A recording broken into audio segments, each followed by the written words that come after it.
राम, जय श्री राम। बहुत बहुत धन्यवाद। आपकी आवाज में बुलंदी मुझे दिखाई दे रही है मेरे बहनों भाइयों,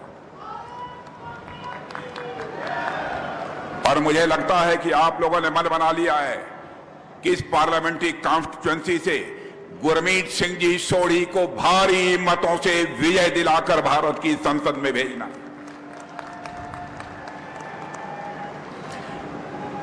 यहां के कैंडिडेट राणा गुरमीत सिंह सोढ़ी जी, श्री राजवीर जी शर्मा लोकसभा फिरोजपुर, सरदार सुखविंदर सिंह जी काका कनौज जिला अध्यक्ष, चौधरी सुरजीत जी जानी हमारे प्रदेश अध्यक्ष एंड उपाध्यक्ष और पूर्व कैबिनेट मंत्री पंजाब के रहे हैं, श्री संदीप जी जाखड़ विधायक अबोहर, श्रीमती वंदना सांगवाल प्रदेश सचिव भाजपा, श्री शिवराज चौधरी प्रदेश सचिव, श्री सुरेंद्र प्रताप सिंह टीटी, कहाँ है टीटी, सुरेंद्र, वाह टीटी बोलते हैं आप, प्रवासी, श्री विष्णु भगवान जी लोकसभा फिरोजपुर, श्री सतीश ससिया जिला अध्यक्ष मुक्तसर साहिब, श्री शमशेर सिंह काकड़ जिला अध्यक्ष फिरोजपुर।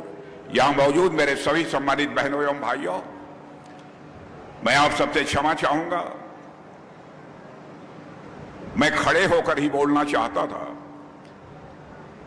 लेकिन डॉक्टर ने मना किया है कि ज्यादा देर तक आप खड़े न रहें, क्योंकि आंध्र प्रदेश की एक पब्लिक मीटिंग को एड्रेस करने के बाद जब मैं नीचे उतर रहा था तो पैर में चोट लग जाने के कारण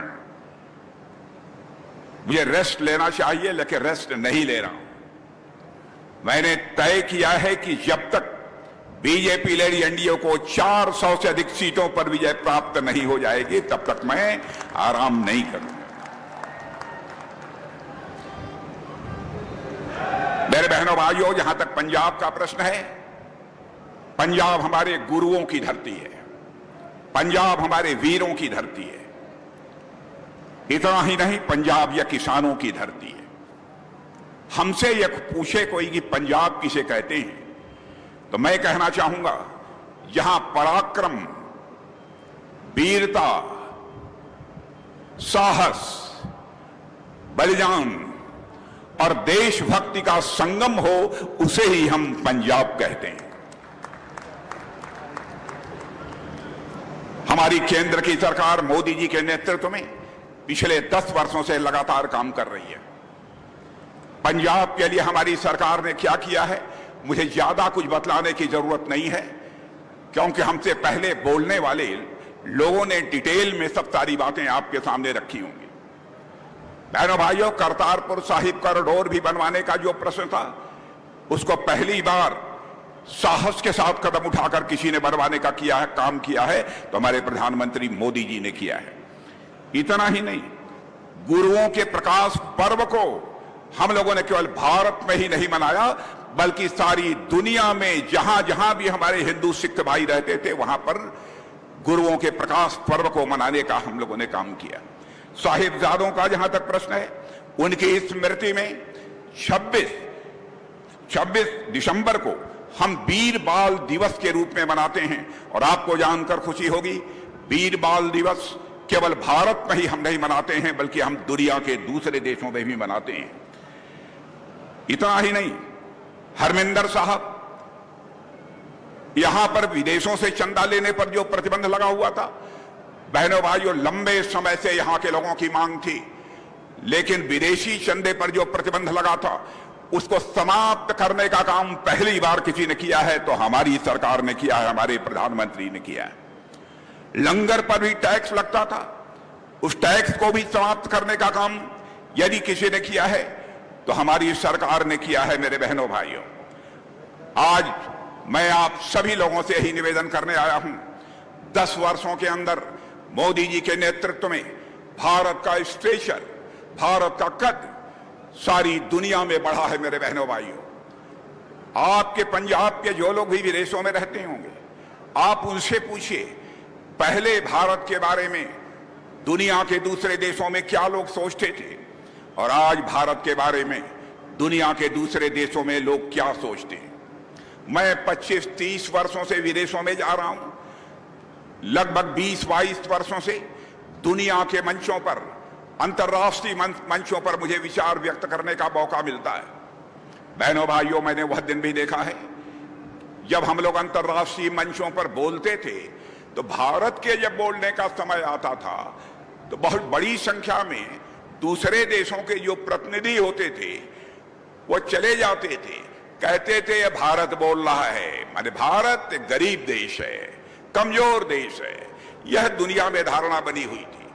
हमारी बातों को जिस गंभीरता पूर्वक लिया जाना चाहिए वो नहीं लिया जाता था। लेकिन आज दुनिया के मंचों पर, अंतर्राष्ट्रीय मंचों पर भारत यदि कुछ बोलता है मेरे बहनों भाइयों, तो सारी दुनिया कान खोलकर सुनती है भारत बोल क्या रहा है। यह भारत की हैसियत सारी दुनिया में बनी है। भारत का सम्मान सारी दुनिया में बढ़ा है। धन दौलत के मामले में पहले यह धारणा थी भारत गरीबों का देश है। कांग्रेस की हुकूमत थी। धन दौलत के मामले में, इकोनॉमी, अर्थव्यवस्था के मामले में हमारा भारत दुनिया के देशों में 11वें स्थान पर खड़ा था। लेकिन हमारे प्रधानमंत्री मोदी जी ने करिश्मा किया है मेरे बहनों भाइयों। 8 वर्षों के अंदर ही धन दौलत के मामले में हमारा भारत, जो दुनिया के देशों में 11वें स्थान पर खड़ा था, वह जंप लेकर मेरे बहनों भाइयों आज दुनिया के देशों में 5वें स्थान पर आकर खड़ा हो गया है। दुनिया की बड़ी बड़ी फाइनेंशियल फर्म्स, दुनिया के बड़े बड़े अर्थशास्त्री अब इस बात का दावा करते रहे, यदि ऐसे ही आगे मोदी जी के नेतृत्व में भारत में सरकार बनी रही तो 2.5-3 वर्षों के अंदर, यानी 2027 आते आते अर्थव्यवस्था के मामले में, धन दौलत के मामले में हमारा यह भारत दुनिया की टॉप 3 कंट्रीज में आकर खड़ा हो जाएगा। सारी दुनिया में यह धारणा बनी है। मेरे बहनों भाइयों, आप सबको बार बार गुमराह करने की कोशिश कांग्रेस के द्वारा की जाती है, आम आदमी पार्टी के द्वारा की जाती है। आम आदमी पार्टी के नेता को आप जानते हैं, जो दिल्ली के मुख्यमंत्री हैं, वह जो कहते हैं वह करते नहीं है। अन्ना हजारे साहब के साथ जब उन्होंने आंदोलन किया था, अन्ना हजारे साहब उनके गुरु थे, उन्होंने कहा देखो पॉलिटिकल पार्टी मत बनाना। उन्होंने अपने गुरु की बात नहीं मानी। जब वह कहे कि मैं मुख्यमंत्री दिल्ली का बन जाऊंगा तो मैं सरकारी आवास में नहीं रहूंगा, गवर्नमेंट रेजिडेंस में नहीं रहूंगा, मैं अपने घर में रहकर जो है मैं कामकाज करूंगा। बहनों भाइयों, उन्होंने एक अपना शीश महल बनवा लिया है, आलीशान बंगलो बनवा लिया है, आज वह उसमें रहते हैं। इतना ही नहीं, उन्होंने कहा शराब की सारी दुकानें दिल्ली में बंद हो जाएंगी और जहां भी हमारी सरकार होगी शराब की दुकानें नहीं चलने पाएंगी खुलेआम। बहनों भाइयों, आज दिल्ली के गली गली में शराब बिकवाने की व्यवस्था यदि किसी ने की है तो आम आदमी पार्टी के नेता केजरीवाल जी ने की है। मैं समझता हूं कमोवेश यही स्थिति हमारे पंजाब की है मेरे बहनों भाइयों। यानी जो कहा है इन लोगों ने वो कभी नहीं किया। आपने देखा कि मुख्यमंत्री के आवास में ही दिल्ली में आम आदमी के पार्टी के नेता ने उसी की पार्टी की मेंबर ऑफ पार्लियामेंट महिला स्वाति मालीवाल को लात घूसों से पीटा गया, उसके बाल पकड़कर उसे गिराए गए। ये महिलाओं के सम्मान की बात करते हैं।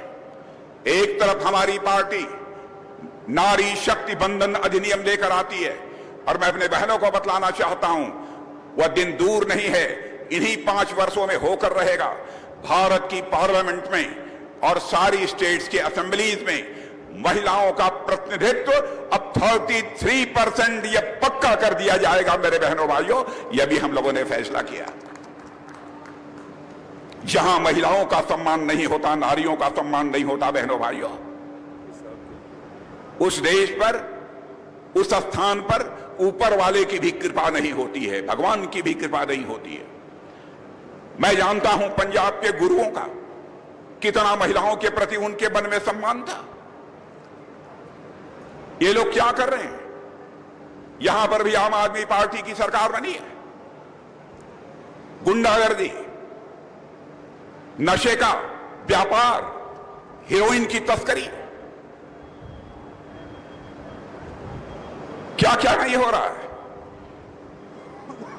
यह चाहते हैं हम ऐसा कर दें, हम करें अथवा न करें, सूर्य अस्त हो उसके बाद सब लोग मस्त हों, ताकि इनकी सरकार की तरफ कोई ध्यान ही न जाए। मैं आपको यकीन दिलाना चाहता हूं, जहां जहां भी हमारी सरकारें हैं, जिन राज्यों में है जाकर देख लीजिए। हमारी सरकार जिस दिन यहां पर बन गई भारतीय जनता पार्टी की, दिल्ली की तो बनने जा रही है, आगे विधानसभा का चुनाव होगा, यहां भी मेरी सरकार बना दीजिए बहनों भाइयों। हम देखेंगे कौन गुंडा बदमाश यहां गुंडागर्दी करने की हिम्मत कर पाता है मेरे बहनों भाइयों, उसकी खाट खड़ी कर ली जाएगी। हम किसी भी राज्य का विकास करना चाहते हैं तो विकास की यह पहली शर्त होती है कि वहां पर लॉ एंड ऑर्डर की सिचुएशन, वहां कानून और व्यवस्था की स्थिति चुस्त दुरुस्त होनी चाहिए। जाकर हमारे उत्तर प्रदेश को देखिए, देश के अन्य राज्यों को देखिए, कितनी तेजी के साथ विकास हो रहा है। क्या कारण है कि यहां के हमारे किसान भाई इतने परिश्रमी हैं, यहां के लोग इतने बहादुर हैं, भारत की सीमाओं की रक्षा सीने का बटन खोल कर यदि करने की कोई कोशिश करता है, ज्यादातर हमारे पंजाब के लोग हैं। लेकिन इस पंजाब के साथ क्या हो रहा है? बहनों भाइयों, आज मैं आया हूं तो आपसे कुछ आंकड़े के आधार पर मैं आपसे बात करने आया। भारतीय जनता पार्टी की हमारी सरकार के ऊपर, मोदी जी की सरकार के ऊपर ये लोग बराबर गलत सलत आरोप लगाने की कोशिश करते हैं। कहते हैं मोदी जी की सरकार आने के बाद महंगाई बढ़ गई है। मैं डंके की चोट पर कहना चाहता हूं, बहनों भाइयों, किसी भी देश की अर्थव्यवस्था, किसी भी देश की इकोनॉमी को पूरे विश्व की अर्थव्यवस्था भी प्रभावित करती है। लेकिन हमारे भारत के अंदर हमारे प्रधानमंत्री मोदी जी ने करिश्मा किया है। बहनों भाइयों, हिंदुस्तान में, दुनिया में सभी जगह महंगाई बढ़ी है, लेकिन महंगाई को काफी हद तक काबू पाने में जो कामयाबी हमारे प्रधानमंत्री ने हासिल की है, दुनिया का कोई देश वो कामयाबी हासिल नहीं कर पाया। मैं आपके सामने बहुत आंकड़े दे सकता हूं और आंकड़े भी दूंगा। दुनिया में सबसे तेजी से आगे बढ़ने वाली अर्थव्यवस्था है तो हमारी है। युद्ध के बीच वार चल रहा था दुनिया के देशों के बीच, उस समय भी भारतीयों को निकालने का काम यदि किसी ने किया है तो हमारे प्रधानमंत्री नरेंद्र मोदी जी ने किया है। मेरे बहनों भाइयों, मैं एक उदाहरण देना चाहता हूं, और जो भी बातें मैं बोल रहा हूं, मैं कहना चाहूंगा मेरी एक भी बात गलत हो तो उसकी आप अखबारों में आलोचना कर दीजिएगा। जिंदगी में हमने राजनीति की है मेरे बहनों भाइयों, तो जनता की आंखों में धूल झोंक कर राजनीति नहीं की है, जनता की आंखों में आंख डालकर राजनीति की है। इसलिए जो कहूंगा वह सच कहूंगा। बराबर नेताओं ने जनता को गुमराह करके उनका समर्थन हासिल किया, सरकार बनाकर धोखा दिया। हमारे भारतीय जनता पार्टी का यह चरित्र नहीं है। जो हम कहते हैं वो हम करके दिखाते हैं। इसके लिए बड़ा कलेजा चाहिए, मजबूत कलेजा चाहिए मेरे बहनों भाई। हमारे यहां कोई व्यक्ति पार्टी का इधर उधर बोल सकता है, लेकिन पार्टी का जहां तक सवाल है, पार्टी जो कहेगी करके दिखा देगी। मैं आपको याद दिलाना चाहता हूं, हमारा चुनावी घोषणा पत्र, मैं तो कहता हूं भारतीय जनता पार्टी के रूप में ही नहीं, 1951 से जब हम भारतीय जनसंघ के रूप में काम कर रहे थे तब से उठाकर कोई देखे। जो अपने घोषणा पत्र में हमने कह दिया उसको हम पूरा करके ही दम लेते। हम लोगों ने कहा था हमारी गवर्नमेंट बनेगी तो जम्मू कश्मीर, जिसे धारा 370 के अंतर्गत विशेषाधिकार मिला है, उसे हम चुटकी बजाकर समाप्त करेंगे। और आपने देखा संसद के दोनों सदनों में बहुमत मिलते ही जो कहा था वह करके हमने दिखा दिया, धारा 370 को समाप्त कर दिया। हमने कहा था कि जिस दिन भारत की संसद में हमारी पार्टी को बहुमत मिल जाएगा, हमें सरकार के रूप में काम करने का अवसर मिलेगा। तो इस देश में ऐसी परिस्थितियां होंगी कि अयोध्या की धरती पर भव्य राम का मंदिर बनकर रहेगा मेरे बहनों भाइयों। और आपने देखा कि हम लोगों ने बनाकर दिखा दिया। जो कहा था सो किया। लोग ये कहते हैं साहब राम मंदिर तो बन गया, इससे क्या होगा? मुझे तो लगता है बहनों भाइयों राम मंदिर बन गया, हमारे रामलला अपनी झोपड़ी से निकलकर, अपनी कुटिया से निकलकर अपने महल में प्रवेश कर चुके हैं। भारत में राम राज्य का आगाज होकर रहेगा, मेरा पक्का विश्वास है।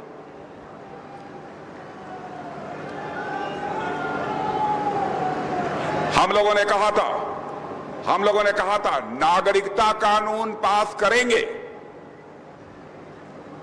और यह बात दिमाग में कैसे आई मैं यह भी बतलाना चाहता हूं। भारत का मैं गृह मंत्री था। बहनों भाइयों, मुझे जानकारी मिली कि हमारे कुछ सिख भाई, कुछ हिंदू भाई धार्मिक उत्पीड़न के कारण पाकिस्तान से भागकर, माताएं बहनें भी साथ थी, छोटे छोटे मासूम बच्चे भी थे। मोहन का टीला दिल्ली में है, मुझे बतलाया गया वहां पर आकर बहुत ही जलालत की जिंदगी वो लोग जी रहे हैं। रहने के लिए कायदे का मकान नहीं था, छोटी सी झोपड़ी बनी हुई थी। माताएं बहनें, दो दो चार चार पुरुष एक झोपड़ी में रहते थे, टॉयलेट की व्यवस्था नहीं थी। उसी समय आकर मैंने प्रधानमंत्री जी से बात किया था कि प्रधानमंत्री जी, चाहे वह पाकिस्तान हो, बांग्लादेश हो, अफगानिस्तान हो, जिनका धार्मिक उत्पीड़न होता है और धार्मिक उत्पीड़न के कारण वह भारत आते हैं तो उनकी भारत की नागरिकता दी जानी चाहिए। उन्होंने कहा कि राजनाथ सिंह जाओ बिल तैयार करो। और बहनों भाइयों, नागरिकता कानून हम लोगों ने तैयार किया, आपने देखा कि वह पास हो गया। यह वादा किया था हम लोगों ने, यह काम भी हम लोगों ने पूरा किया। जब मैं गृह मंत्री था, लोकसभा में पास हो गया था, राज्यसभा में बहुमत नहीं था इसलिए पास नहीं हो पाया था। हमारे अमित भाई आज के जो गृह मंत्री हैं, वह फिर लोकसभा और राज्यसभा दोनों में लेकर बिल को गए और डंके की चोट पर हम लोगों ने वह नागरिकता का कानून पास कर दिया। कोई किसी का धार्मिक उत्पीड़न होगा, हम उसे किसी भी सूरत में बर्दाश्त नहीं करेंगे। बहनों भाई, लोग कहते हैं भारतीय जनता पार्टी हिंदू मुसलमान की राजनीति करती है। हम लोग धर्म के आधार पर राजनीति भेदभाव नहीं करते हैं। बहनों भाई, भारत में रहने वाला हर नागरिक एक दूसरे के भाई भाई हैं, हमारी यह मान्यता है। लेकिन जब हम लोगों ने कहा, अपने चुनावी घोषणा पत्र में कहा हमारी सरकार बनेगी तो हम 3 तलाक की जो व्यवस्था है उसे हम चुटकी बजाकर समाप्त कर देंगे। दूसरी पार्टी के लोगों ने कहा कि साहब ये दूसरे धर्म का मामला है, कैसे आप 3 तलाक की व्यवस्था समाप्त करेंगे? आप जानते हैं पहले ऐसी हालत थी कि इस्लाम मानने वाले लोगों में किसी से शादी हुई, 10 दिन के बाद उस बहन बेटी को 3 बार तलाक तलाक तलाक बोलकर छुट्टी कर दी जाती है। लोगों ने कहा दूसरे धर्म के मामले में क्यों हस्तक्षेप कर रहे हैं? बहनों भाइयों, हम लोगों ने डंके की चोट पर कहा कि मां, बहन और बेटी चाहे किसी धर्म की मानने वाली हो, यदि उसके साथ कोई जुल्म और अत्याचार होगा तो भारतीय जनता पार्टी उसके साथ खड़ी रहेगी। और 3 तलाक की व्यवस्था को भी हम लोगों ने समाप्त कर दिया। यह है हम लोगों का चरित्र। आप समुद्री जहाज के जो लुटेरे थे, उन लुटेरों से बचाकर हम लोगों ने लोगों को बाहर निकालने का काम किया है। यह है भारत की ताकत। यह जो मोबाइल से पेमेंट होता है, घर बैठे बैठे आप पैसा निकाल लेते हैं, पैसा जमा करा देते हैं, डिजिटल पेमेंट जिसे कहते हैं। बहनों भाइयों, आपको जानकर खुशी होगी, सारी दुनिया में यह डिजिटल पेमेंट जितना होता है उसका 46% डिजिटल पेमेंट कहीं होता है तो केवल और केवल भारत में होता है। मेरे बहनों, हर दृष्टि से भारत तेजी के साथ आगे बढ़ रहा है। विश्व में, दुनिया में सबसे सस्ती इंटरनेट की व्यवस्था यदि किसी देश में है तो भारत में है। और आपने देखा, हम लोग धरती पर ही काम नहीं कर रहे हैं बहनों भाइयों, आसमान में भी काम कर रहे हैं। हमारे देश के वैज्ञानिकों ने चंद्रयान छोड़ा, पहली बार में कामयाबी नहीं मिल पाई। हमारे प्रधानमंत्री ने उनके पास जाकर उनकी पीठ थपथपाई, उनकी हौसला अफजाई की, कहा कि मेरे बहादुर वैज्ञानिकों चिंता मत करो, जितने धन की आवश्यकता पड़ेगी धन मुहैया कराया जाएगा, लेकिन चंद्रमा के साउथ पोल पर डार्क जोन जिसे बोलते हैं वहां पहुंचने की कोशिश करो। और आपने देखा भारत ने जब चंद्रयान 3 छोड़ा बहने भाइयों, तो चंद्रमा के साउथ पोल पर पहुंच गया और भारत चंद्रमा के साउथ पोल पर पहुंचने वाला दुनिया का पहला देश बन गया मेरे बहनों भाई, पहला देश बन गया यह दुनिया का। यह है हमारे भारत की ताकत। भारत ही दुनिया का अकेला देश है जहां हमारी जल, थल और नभ तीनों जगहों में सुपरसोनिक मिसाइल भारत दाग सकता है। भारत की यह हैसियत है। डायरेक्ट मनी ट्रांसफर मैं याद दिलाना चाहता हूं, राजीव गांधी जी, मैं किसी प्रधानमंत्री की आलोचना नहीं करता, चाहे वह किसी भी पार्टी का हो, क्योंकि मैं मानता हूं प्रधानमंत्री प्रधानमंत्री होता है, चाहे वह किसी पार्टी का हो। वह व्यक्ति नहीं है, वह इंडिविजुअल नहीं है, वह संस्था होता है, वह इंस्टीट्यूशन होता है। यह हमारी धारणा है। लेकिन राजीव गांधी जी ने अपनी मजबूरी जाहिर करते हुए कहा था, क्या करें, दिल्ली के बैंकों से मैं 100 पैसा भेजता हूं, लेकिन नीचे पहुंचते पहुंचते बामुश्किल लोगों की जेब में 14-15 पैसा पहुंच पाता है। यह मजबूरी जाहिर की थी, लेकिन इस चुनौती को वह स्वीकार नहीं कर पाई कांग्रेस की सरकार। आपने देखा कि हमारे प्रधानमंत्री ने बहनों भाइयों ऐसी व्यवस्था कर दी है कि आज दिल्ली के बैंक से 100 पैसा चलता है तो 100 का 100 पैसा आपके अकाउंट में पहुंचता है मेरे बहनों भाइयों। एक पैसा भी करप्शन की भेंट नहीं चढ़ने पाता। करने वाला व्यक्ति चाहिए, दमखम चाहिए, साहस चाहिए और साथ ही साथ विजन चाहिए, दृष्टि चाहिए कि हमको क्या करना है। यह भी करके हम लोगों ने दिखा दिया। आयुष्मान स्वास्थ्य योजना, 5 लाख रुपए तक का मुफ्त इलाज। पता नहीं यहां की आम आदमी की पार्टी सरकार, भगवंत मान जी की सरकार ने हमारी इस योजना को कहां तक लागू किया है मैं नहीं जानता, लेकिन यदि 5 लाख रुपए तक के मुफ्त इलाज की सुविधा हमारे यहां के गरीबों को नहीं मिल रही है बहनों भाइयों, तो यहां सरकार बनते ही हम उसे पक्के तौर पर मुहैया कराएंगे। मैं आपको यकीन दिलाना चाहता हूं। आप किसी भी जाति के हों, किसी भी मजहब के हों, लेकिन आप चाहे आपकी इनकम जो कुछ भी हो, आपकी उम्र 70 साल की हो गई है, तो 70 साल के ऊपर जितने लोग होंगे सबको प्रतिवर्ष 5 लाख रुपए तक की मुफ्त इलाज की व्यवस्था भी की जाएगी। और यह आदेश जून महीने में ही जारी कर दिया जाएगा। यह बात हम लोगों ने अपने घोषणा पत्र में कही। जो भी कुछ भी हम लोगों ने कहा है बहुत सोच समझ कर कहा है। और इतना ही नहीं, 80 करोड़ लोगों को हम लोग 80 करोड़ लोगों को 5 किलो राशन फैमिली में प्रोवाइड करने का काम, देने का काम ये हमारी सरकार कर रही है। दुनिया के किसी भी देश में यह संभव नहीं हो पाया, सबको मिल रहा है। और मैं जानता हूं हमारे कुछ ऐसे भी परिवार हैं कि 4 या 5 मेंबर हैं तो सब 5-5 किलो लेते हैं। कितना खाएंगे, बच जाता है तो दुकान पर ले जाकर उसे बेच भी देते हैं। यह हकीकत है कि नहीं? यदि हकीकत हो तो ताली बजाइए, ना हकीकत हो तो मत बजाइएगा। पीछे के लोगों से मैं पूछना चाहता हूं, लेकिन यह भी सुन लीजिए, 5 साल तक हम इस योजना को बंद नहीं करेंगे। हमारी सरकार का फैसला है, हमारे प्रधानमंत्री का फैसला है। 5 साल तक इस योजना को हम लोग किसी भी सूरत में बंद नहीं करेंगे। महंगाई पर मैं आता हूं मेरे बहनों भाई। आजादी के समय 1947 से लेकर 1950 तक भारत में महंगाई दर केवल 2% थी। जब हमको आजादी मिली थी उस समय की बात मैं कर रहा हूं। नेहरू जी के शासनकाल में यह बढ़कर 13.8% हो गई। 1964 से 67 में यह महंगाई 10% से ऊपर चली गई।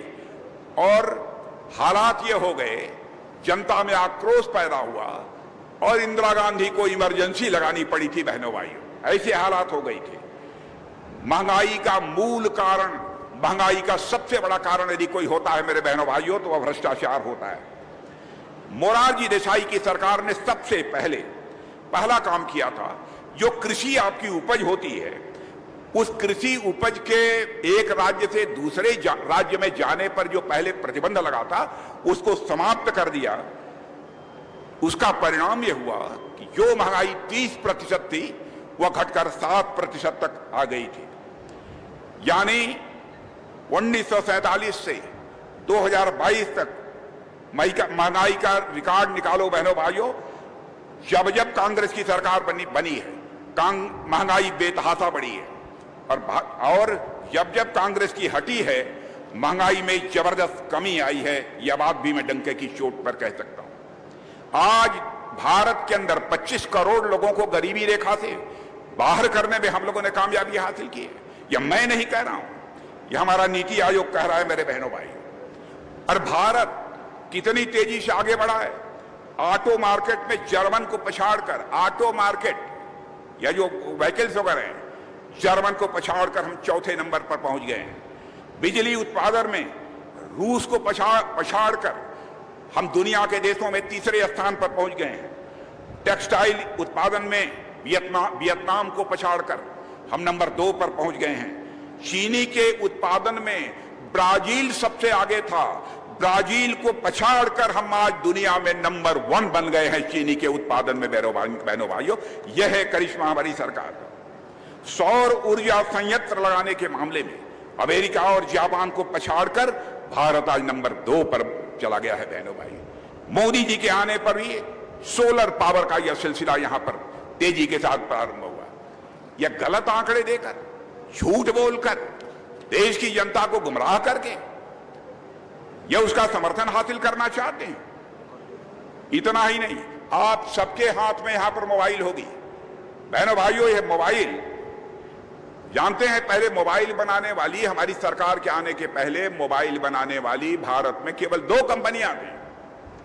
आज भारत में मोबाइल बनाने वाली 200 से ज्यादा कंपनियां काम कर रही हैं।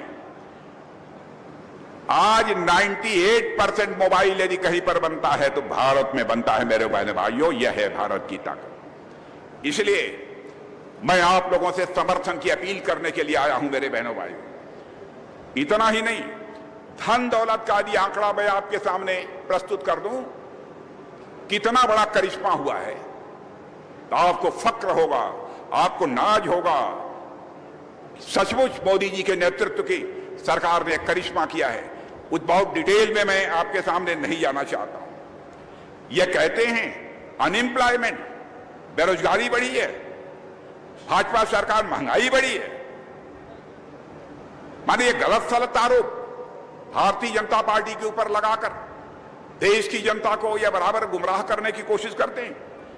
दुनिया के बड़े देशों में, दुनिया के जितने बड़े देश हैं, एक आंकड़ा मैं आपके सामने रखना चाहता हूं बहनों भाइयों। बेरोजगारी की दर दुनिया में, दुनिया के बड़े देशों में सबसे कम यदि कहीं पर है तो हमारे और आपके देश भारत में है मेरे बहनों भाई। इराक में, साउथ अफ्रीका में 32.6 32.6% वहां पर अनएम्प्लॉयमेंट है, बेरोजगारी है। इराक में 15.55% अनएम्प्लॉयमेंट है, बेरोजगारी है। ब्राजील में 7.9% है, इटली में 7.6% है, फ्रांस में 7.2% है, चीन में 5.3 है और अमेरिका में 3.8 है, और आपके हमारे इस भारत में 3.2 है मेरे बहनों भाई। यह है भारत। फिर भी जनता को ये लोग बराबर झूठे वादे करके जनता को लुभाकर या उनका समर्थन हासिल करने की कोशिश करते हैं।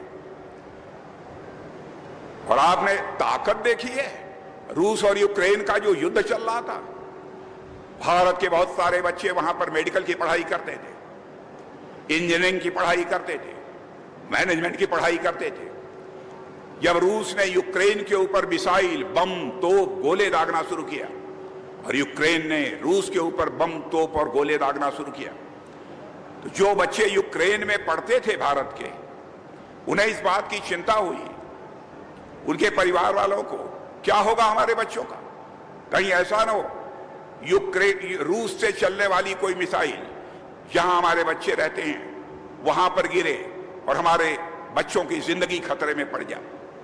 आंखों में आंसू लेकर उन बच्चों के माता पिता हमारे प्रधानमंत्री से मिले और उन्होंने कहा, प्रधानमंत्री जी, चाहे जैसे भी हो हमारे बच्चों को आप यूक्रेन से बाहर निकालिए। हमारे प्रधानमंत्री ने चटपट मेरे बहनों भाइयों टेलीफोन मिलाया, रूस के राष्ट्रपति मिस्टर पुतिन से बात की, यूक्रेन के राष्ट्रपति मिस्टर जेलेंस्की से बात की, और आपको जानकर खुशी होगी 4.5 घंटे के लिए वार रुक गया और हमारे 22,500 बच्चे यूक्रेन से चलकर भारत आ गए। यह है भारत की ताकत। बॉर्डर इश्यूज का सवाल जो हमारे गुरमीत सिंह जी ने आपके सामने रखा है, बहनों भाइयों, चुनाव के दौरान कोई आश्वासन नहीं दिया जाता है क्योंकि आचार संहिता है, कोड ऑफ कंडक्ट लागू है, इसलिए बहुत कुछ मैं नहीं इस संबंध में कहना चाहूंगा, लेकिन उस समस्या को हम लोगों की जानकारी में इन्होंने लाया है, बस इतना ही मैं कहना चाहता हूं। और गुरमीत सिंह सोढ़ी जब हम जीत कर पार्लियामेंट में पहुंचेंगे बहनों भाइयों, जब मैं बोल रहे थे, मैं देख रहा था, बहुत ही इफेक्टिव तरीके से, बहुत प्रभावी तरीके से बोल रहे थे। मुझे पक्का विश्वास है कि यदि गुरमीत सिंह सोढ़ी को चुनकर आपने भारत की संसद में भेजा तो आपकी प्रॉब्लम्स, आपकी समस्याओं को प्रभावी तरीके से भारत की पार्लियामेंट में आवाज देने का काम यदि कोई करेगा तो आपके गुरमीत सिंह जी सोढ़ी करेंगे, मेरा पक्का विश्वास है। इसलिए बहनों भाइयों, मैं आप सभी से अपील करने आया हूं, आप सबका सहयोग, आप सबका समर्थन भारतीय जनता पार्टी को प्राप्त होना चाहिए। कमल का फूल बटन दबाइए। और मैं आज आपको बतला देना चाहता हूं, अब तक जो 6 चरणों के चुनाव संपन्न हो चुके हैं, पॉलिटिकल एनालिस्ट, राजनीतिक विश्लेषक अब यह मानते हैं मेरे बहनों भाइयों कि भारतीय जनता पार्टी की लीडरशिप की एनडीए अब 400 से अधिक सीटें प्राप्त करने की ओर तेजी से आगे बढ़ चुकी है। यह लोगों का मानना है। इसलिए मैं आप सभी लोगों से अनुरोध करना चाहता हूं, बहनों भाइयों, पंजा हिलाकर कभी भी लक्ष्मी जी घर में नहीं आती। झाड़ू लगाते हुए लक्ष्मी जी घर में कभी नहीं आती। लक्ष्मी जी घर में जब आएंगी तो कमल के फूल पर ही बैठकर लक्ष्मी जी घर आएंगे। इसलिए कमल के फूल का बटन दबाइए और हमारे भारतीय जनता पार्टी के प्रत्याशी गुरमीत सिंह जी सोढ़ी को भारी मतों से विजय दिलाइए। सारे खड़े हथ करके विश्वास दवा दो मंत्री साहब ਨੂੰ कि सीट जितांगे फिरोजपुर लोकसभा दी।